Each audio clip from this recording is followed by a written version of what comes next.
Yo, what's up, y'all? It's JD, and guess what? We're watching the Marvel Spider-Man 2 San Diego Comic-Con panel cut down. I didn't know that this was even a thing, but I guess this is where that trailer came from that we reacted to last week. So let's check it out and see what they're talking about. Marvel. Hey, MJ. Hey. I have a name for you. Craven. He's here on some kind of... Yo, they absolutely changed MJ's face model. No, for me, I'm just a call away. It's 4K. What the hell's going on with Pete? He's not himself. This was our dream. Hey. PlayStation. We got a lot to talk about. So first, Brian, my first question for you is, where do we find Peter, MJ, Harry, and Miles at the beginning of Marvel Spider-Man 2 now that we're in the third installment? Oh, this of is the like... franchise? Well, you could find us all in the back being late to the panel because we were watching the story trailer as you guys were all watching it backstage. True, That's first true. off. So, yeah, I think what's really great about this game is that we're going to pick up roughly 9 to 10 months after the events of Miles Morales. This which, ain't a movie, a TV if you show. haven't played it, it's an amazing video game by a talented team. And what's really great is we kind of have Pete and Miles. They're a Hey, Hibachi Queens in the building. What up, bro? They really support each other and they're really protecting the city. Yo, what's At the up? same time, there's a lot of things going on in their life outside the mask. funny. Miles is applying to college and trying to figure out how to write his college essay. And you have Pete starting his teaching career. And then you have Kyle's- MJ, what? who is still at the Bugle, but under a new leadership with the return of J. Jonah Jameson at the Daily Bugle. Damn, guy. all right. And then Bill, so my next question is for you. So can you talk about the dynamic of these characters and how working with Insomniac, they're keeping the authenticity of the DNA of the core of these characters while still making it their own? Together, working all together, we're all So this one is team. this was like a cut up we of the all love entire characters. panel where they talked about it and got the conversation going. It's pretty interesting. Okay, for sure. When you play it, you say, this was made by fans for fans. Oh, yeah. And John, my next question is for you with the new villains that we've seen in this. That's this cold they game, replaced Peter, confirmed man. Villains with Kraven, I miss the old Venom, one. and Lizard. Can you talk narratively why you felt those choices for those villains were important? For us, it really started with Kraven. He's our catalyst for the story, right? Like before the game starts, he's halfway around the world being Kraven, hunting, trying to find the ultimate prey. And he watched from afar as the events of the first two games occurred. And he decided, you know what? There's a lot of stuff going on in New York City. That might be my new hunting ground. So, like I said, Kraven's a catalyst for everything happening. When he comes to New York City, a lot of things start going wrong. We have Lizard coming out. We have the symbiote coming out. And as you saw briefly in that trailer, Miles is forced to come face to face with the Mr. Negative, the guy who killed his dad. So there's a lot of drama that's happening in this game. Absolutely. And Jacinda, my next question for you. So I think one of the things fans really appreciate about both of the games is just the environment, just the lived-in cities, that it feels like a character in its own. So can you talk about how you elevated that with this new game, especially with the PS5 technology and the new locations that we'll see, like with Coney Island and Queens and stuff like that? Totally, yeah. We're super excited to finally be able to bring Brooklyn and Queens to our fans. Obviously, Miles is from Brooklyn. Peter is from Queens. Not only does it increase the gameplay space, so there's a lot more places for you to swing to, but it also has some really cool, obviously Marvel landmarks, as well as New York landmarks. For example, I know in Queens, everybody has wanted to visit Aunt May's house and perhaps see where Peter lives. I know a lot of fans had wanted to interact with that space, so just being able to walk in and see where he lives is incredible. Oh, and there's a picture of Aunt May's house. The other thing that's really cool is it's introducing a lot of cool landmarks. Where's the Miles' East River. house? No, So as you could see in our gameplay trailer that we produced a while back, you can now chase the lizards on the East River, which is awesome. And personally, for me, I just love seeing the Brooklyn Bridge, the Williamsburg Bridge, and being able to just swing across the water. It's an incredible experience. Oh, that's actually going to be And tight Ryan, to be my next swinging question for from you, borough just to following borough. up with the new locations, can you talk about how the new traversal techniques that we are implementing in this game affected your approach to this and how you elevated it? Sure. I mean, one of the interesting things with Brooklyn and Queens is you're not always surrounded by skyscrapers anymore. And so we thought, what's a really great opportunity? Something we've seen on comic book covers, we've seen it in the movies, we can add the web wings. And that's really changed how we look at traversal. Swinging is always our Spider-Man core. That's where we come from. But what we did is design the web wings so that we could integrate them and weave them in with swinging.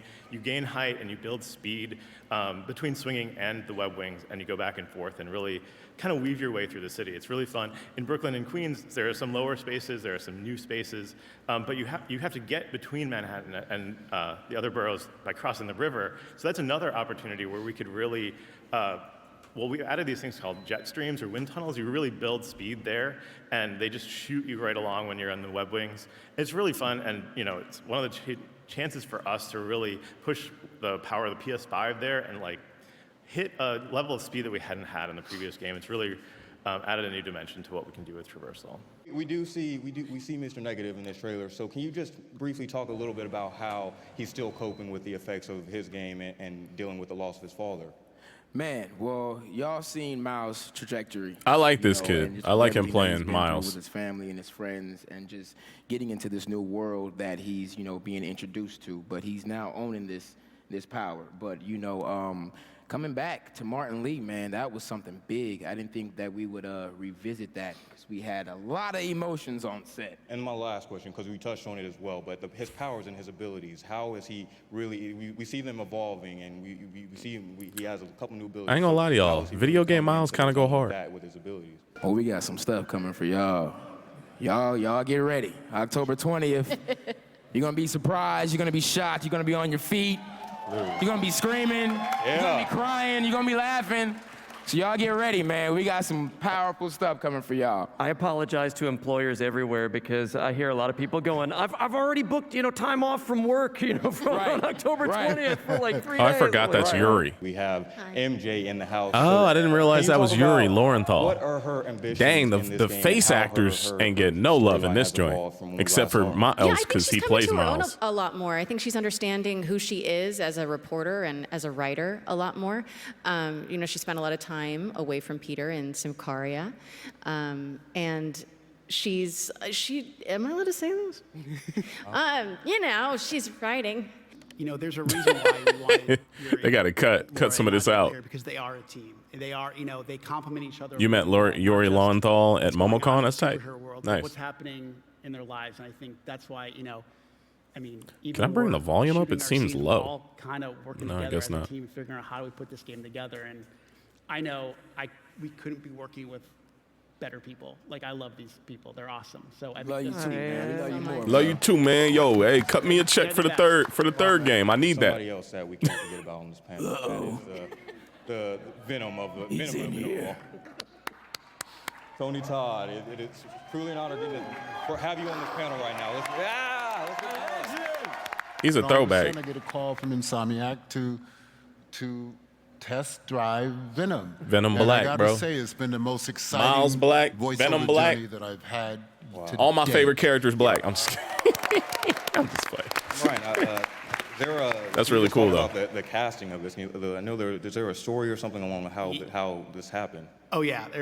So I remember we cast a lot of the characters pretty quickly. Like, obviously we had Miles, Peter, MJ, and then early we actually, like, right before COVID, I think we cast Kraven, and I knew I was putting off Venom. I was just putting it off. I was like, I know there's already there's gonna be so many opinions, and I know I was scared to death. And I remember Patrick, our dialogue lead, was asking me, like, what are you looking for? And I said, I don't know.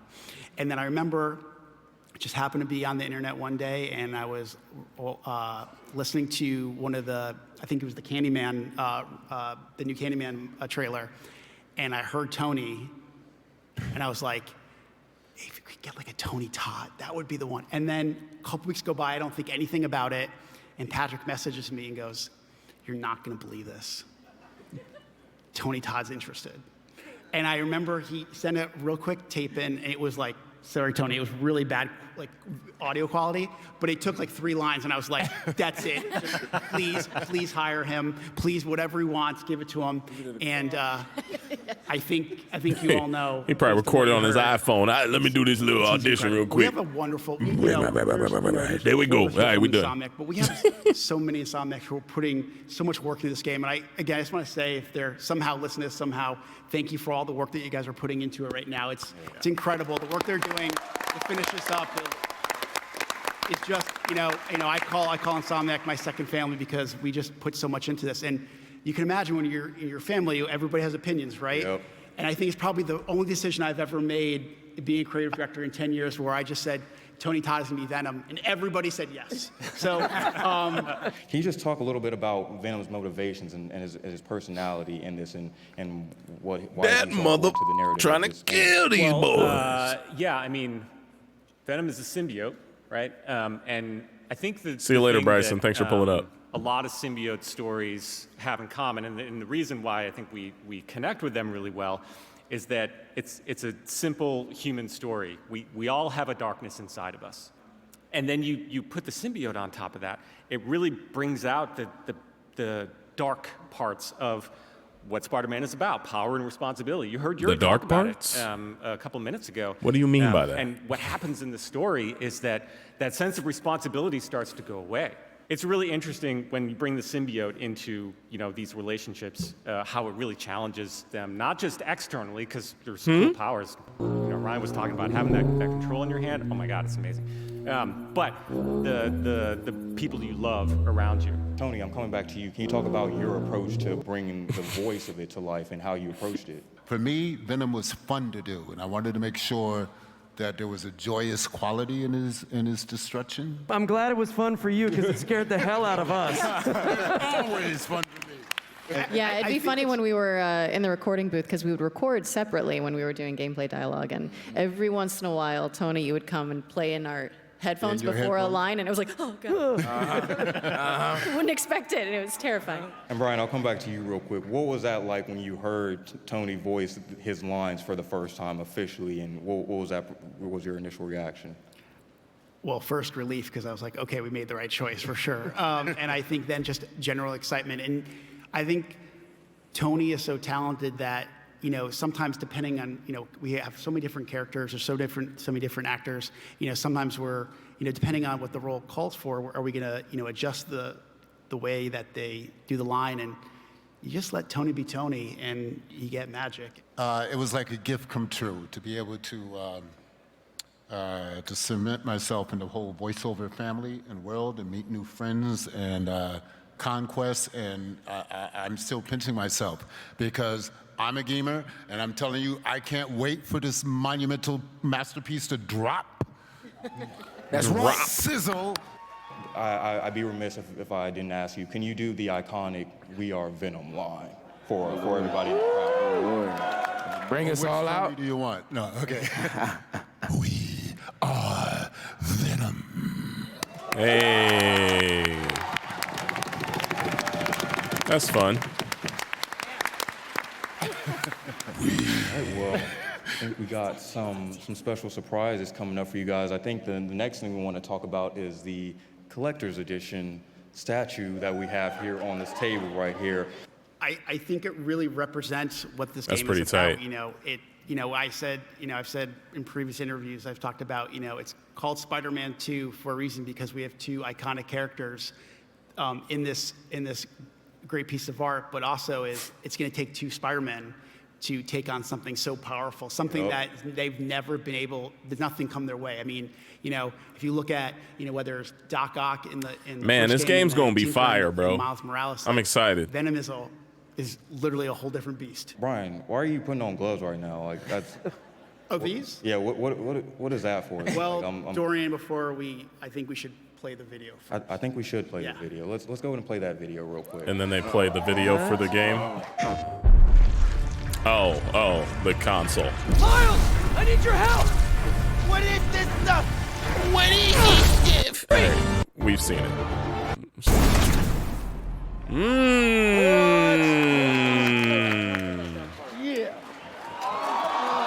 The beautiful Spider-Man 2, PlayStation 5. Oh my God.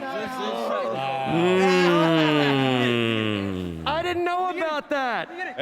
I didn't know. They didn't show me that before we came out No, they here didn't tell us that. today. They No, did that was- not. Yeah. Now I have to Y'all get knew a what new y'all were PS. doing. Secrets, you guys. They knew what they were doing. Nah, they gonna give that to you for free. All right, well, there we go.